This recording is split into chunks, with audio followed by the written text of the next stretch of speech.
நீ ஏறி போய் போய் பாத்துட்டு நீ அம்மாலா எதுதான் பாக்குறவா என்னதான் பண்ற மச்சான் வீடு ரெண்டா போடும் வந்தே வீட்டு மேலே இருக்கு பாத்துக்கடா நான் போய் சாமான் போட்டு வரோம் என்ன சாமான் நாளைக்கு விடிஞ்சா நம்ம வீட்ல நீ புது வீட்ல வந்து ரெண்டாவது பொண்டாட்டி பால் காய்ச்ச போற பிள்ளை நீங்க அதனால புது வருது சாமான் போட்டு வந்துரும் பால் காய்ச்சறதால போ ராணி அம்மா வணக்கம் அம்மா நீங்கள் பெற்ற தாய்க்கோ நேராய் வந்தேன்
ஆசீர்வாதம் கொடுத்ததால அதனால சந்தோஷம் மனதில ஒரு கருத்து என்ன நீங்கள் எந்தவித காரணமோ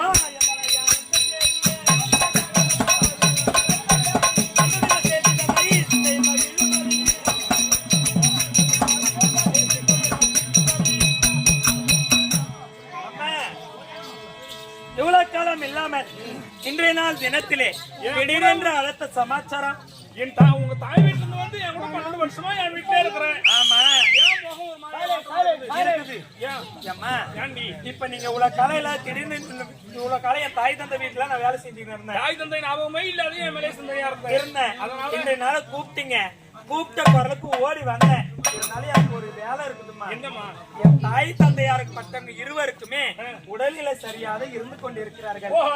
அவங்களை கூடமாட பார்ப்பதற்கு ஆள் யாரும் கிடையாது. அதனால நான் இருக்கிறேன். நீங்க கூப்பிட்டீங்க என்ன ஏதுன்னு பதிலும் சொல்லல. அதனால இன்றைய நாள் தினத்துல நாங்க சென்று சில மாதம் கழித்து வேணா வரேன். அம்மா அதானி ஆமா கடை சொல்ல மாட்டேன். முத்து நவரத்னம் வைரூரியம் கோவேதம் புஷ்பரகம் பச்சமிதாபுரம் அத்தனை முத்துறேன். தாய் வீட்டுக்கு போய் இருந்துட்டு நீ எப்போ வரணும்னு நினைக்கிறியோ அப்போ வா. அது வரைக்கும் வேணாம் நில்லு. கண்ணங்கறா போல அருள் இருக்கான். நான் அது கூட போறதா காட்டு போன கல்யாணத்துக்கு கோவில் ஒரு வச்சு கேளுங்க. நான் இங்க பாரு கண்ணன் கூட போனா ஒண்ணும் கிடையாது. உங்களுக்கு தெரியாது. அருள் கூட போனானா ஒரு தூளை எழுதிட்டு வரலாம். அம்மா யான் கூட வேணாம். கொட்டி ஆட்றான் பாரு. அவன் கூட போ.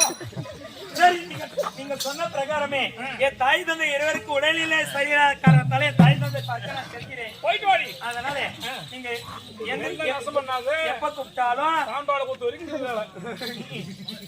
யாருங்க மச்சானே கணவன் வந்து ஐக்கிய செய்து வாங்க.